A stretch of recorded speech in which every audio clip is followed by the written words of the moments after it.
அடுத்தது நபி ஸல்லல்லாஹு அலைஹி வஸல்லம் அவர்கள் செஞ்ச ஒரு உபதேசம் பார்த்தீங்க அப்படின்னா, அந்த ஹதீஸ் சொன்னல, என் வழியை மாற்றும் முதல் நபர் பனு உமையாவை சார்ந்தவர். அதாவது என்னுடைய சமுதாயத்தில் இஸ்லாத்தில் முதலில் பிதுஅத்தை சேர்ப்பவர் யார் அப்படின்னா பனு உமையாவை சார்ந்த ஒரு மனிதர் தான் அந்த பிதுஅத்தை செய்வார்.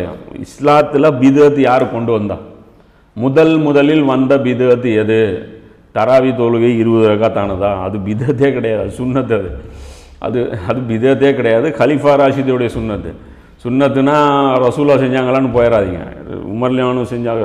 2 சுன்னத்தும் நம்ம மேலே கடமை. கலிஃபாவுடைய சுன்னத்தும் ரசூலாவுடைய சுன்னத்தும். நம்ம இந்த 2ல் எது வேணாலும் நம்ம பின்பற்றலாம்.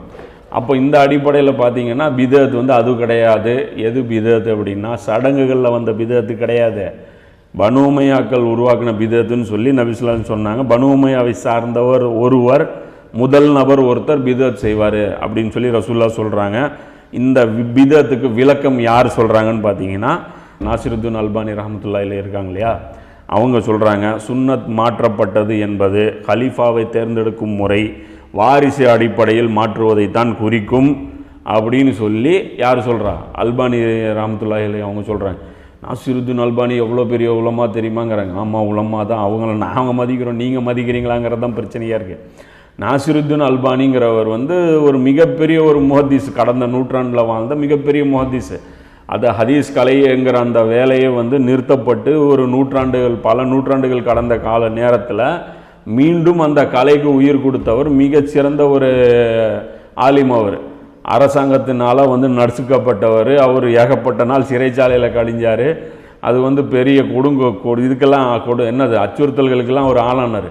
நாசிருத்தீன் அல்பானி ஏதோ வஹாபிசத்துடைய ஒரு ஐக்கானாக காட்டுறாங்க. அவர் வஹாபிசத்துக்கு ஆப்போசிட்டாக வேலை செஞ்சவர். அவர் அப்போ அவர் தான் சொல்கிறாரு, இந்த பிதுஅத்து உருவாக்குனது முஆவியா ரலியல்லாஹு அன்ஹு தான். அந்த பிதுஅத்து எது அப்படின்னா இதுதான். அந்த நபர் யாருன்னு ரசூலுல்லாஹ் சொன்னாங்களே, என் மார்க்கத்தை பிதுஅத்து முதல்ல ஒருத்தர் கொண்டு வருவார். அந்த ஒருவர் யார் அப்படின்னா பனு உமையாவை சார்ந்தவர்ன்ட்டு. இந்த ஹதீஸில் சொல்லப்பட்ட அந்த பனு உமையாவை சார்ந்த அந்த மனிதர் யார் அப்படின்னா நாசிருத்தீன் அல்பானி சொல்கிறாரு, அது முஆவியா ரலியல்லாஹு அன்ஹு அவர்களைத்தான் குறிக்கும்ண்டு.